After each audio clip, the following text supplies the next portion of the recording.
وہ وقت بھی یاد کرنے کے لائق ہے جب فرشتوں نے مریم سے کہا کہ مریم، اللہ تم کو اپنی طرف سے ایک کلمے کی بشارت دیتا ہے جس کا نام مسیح اور مشہور عیسیٰ ابن مریم ہوگا،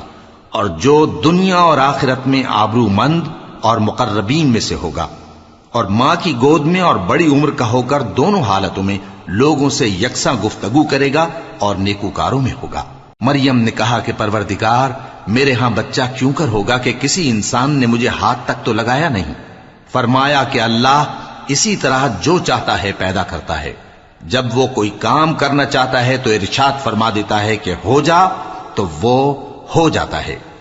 اور وہ اسے کتاب و حکمت اور تورات اور انجیل کا علم عطا کرے گا، اور عیسیٰ بنی اسرائیل کی طرف پیغمبر ہو کر جائیں گے اور کہیں گے کہ میں تمہارے پاس تمہارے پروردگار کی طرف سے نشانی لے کر آیا ہوں،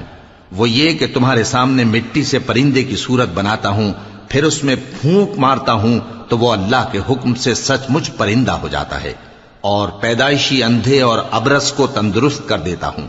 اور اللہ کے حکم سے مردوں کو زندہ کر دیتا ہوں، اور جو کچھ تم کھا کر آتے ہو اور جو اپنے گھروں میں جمع کر رکھتے ہو سب تم کو بتا دیتا ہوں۔